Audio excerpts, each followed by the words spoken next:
And now to a story you saw first on 13 Action News, a major shakeup at the Valley's best-known no-kill animal shelter.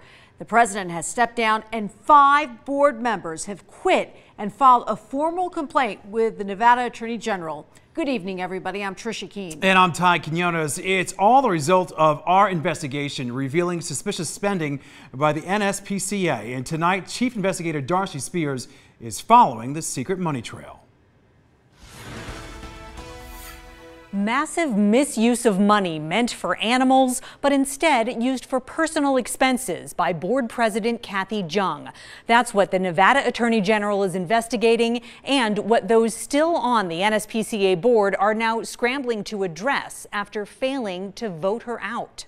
When you have the responsibility of $1 million rescue, integrity, your word, honesty, all that is very important.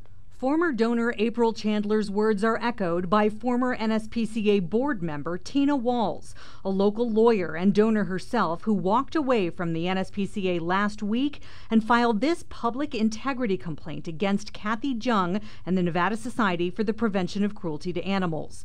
The complaint says the leadership at NSPCA lacks any ability to govern itself and discipline its members for breach of its own policies and public trust. You need to let the community know that they can trust. They can be trusted with the funds that you're donated, with these animals' lives. I mean, they're so innocent. They're the most vulnerable. Absolute lack of transparency by Jung and the remaining board members is at the crux of this complaint. Walls wrote that once she had the chance to review financial books and records, she and others became alarmed at the escalating non-animal related spending. Kathy Jung had an NSPCA debit card and used it to spend more than $148,000 in 2018 alone at places like the PGA Store, Pier 1, Cost Plus, Michael Kors, Ulta, and Skechers, just to name a few.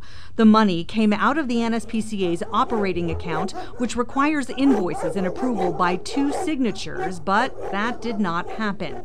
The complaint says Jung also made ATM withdrawals and got cash back on a number of purchases. She wrote $14,300 in checks from the petty cash account in 2018, all payable to cash and all signed and endorsed by her with no receipts or backup documentation.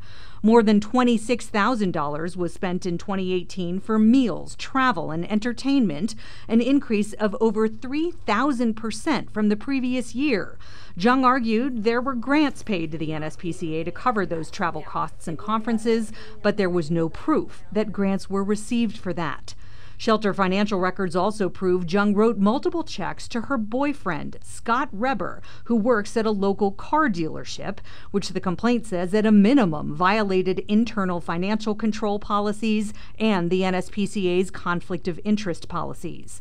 In total, Jung's boyfriend received more than $52,000. Almost every check was signed only by Kathy Jung and had no backup invoices. Jung did not disclose those payments to the rest of the board, and it seems no one was paying attention to or controlling what she did. I don't know. I just don't know how she's gotten away with it this long, but, you know, it's just the way it is. I'm hoping all your stories you'll delve into enough information where they can get rid of her, because they need somebody to run that place. Former donor Darlene Lindes stopped giving the NSPCA money years ago when financial records she requested were not provided. Hundreds of pages of financial documents attached to the complaint detail the questionable spending and show how there was no structure in place to prevent fraud. Even when the entire board was presented with all this, 5 of them voted to allow Kathy Jung to remain on the board. Those 5 are Jason Egan, owner of Fright Dome, who serves as the NSPCA's treasurer, Michelle Wilmoth, who works at a local public relations firm, Melissa Schals, veterinary clinic manager at College of Southern Nevada, Darla Geary, and Kathy Jung herself. After we told the board they stand accused of breaching their fiduciary duties to the organization, they sent a statement which says they take the allegations very seriously. They also say Kathy Jung has voluntarily agreed to step down as president and relinquish any financial controls she had. The Nevada SPCA is conducting a full investigation with an independent auditor and conducting a full investigation of our accounting practices. Kathy Jung's attorney also sent a statement calling the board members who filed the complaint with the Attorney General disgruntled. He says he believes the allegations are baseless and without merit, and he intends to vigorously defend Ms. Jung. Darcy Spears, 13 investigates.